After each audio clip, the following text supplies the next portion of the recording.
जोंहा खोब गोजोनथावना बाथ्रा जोंनि 12 नं चिरां दुवार ब्लक कमिटि इउपिपिएलनि बानजायनायाव जा वर्कार्स इन्टारेक्शन प्रग्राम बे हाबाफारिया जा जोबनानै थांबाय दा बे हाबाफारियाव जोंनिनो तामुलपुरनि एमएलए लोगोसे जोंनि बिटिसिनि जा डिपुटि चिफ मानाव गेदेर जा गबिन्द चन्द्र बसुमतारी बिथाङा बाहाय बाहागो लाफैदों लोगोसे जोंनि बिटिआरनि जा मावफुं सोद्रोमा जा रन्जित बसुमतारी बिथाङाबो बाहागो लादों लोगोसे जोंनि जिल्लानि सेन्ट्रेलनि ब्लकनि प्राइमारिनि डिसिडिसिनि गासै दैदेनगिरिफ्रा बाहाय लोब लोब फैनानै नैबे जोंनि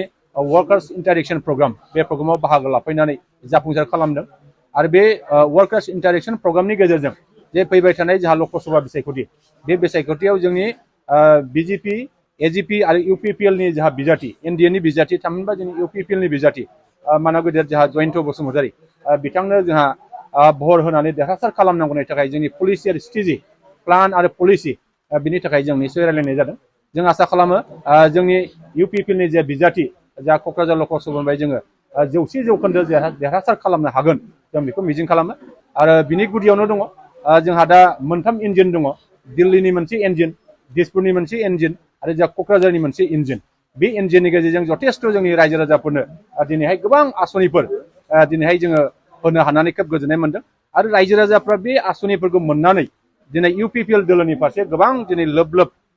जोंनि फारसे मोजां मोननाय आरो जोंजों बाहागो लानाय जों बेखौ मोनबाय थादों जों आसा खालामो जोङो 12 नं चिरां दुवार नैबे समस्तिनिफ्राय खमसे खम जोङो गोबां माखासे भट हरनानै जोंनि इउपिपिएलनि बिजाथि मानाव गेदेर जोंहा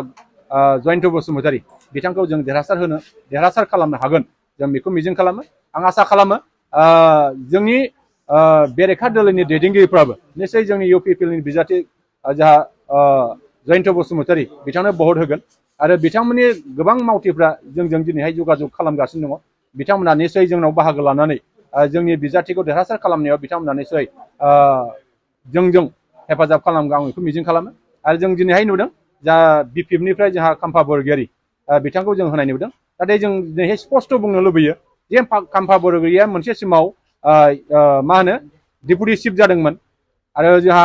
इएम जादोंमोन बिथाङा बे इएम जानाय समाव डिपुटि चिफ जानाय समाव जोंनि समाजनि थाखाय बिथाङा मोनबो खामानि मावनो हायाखै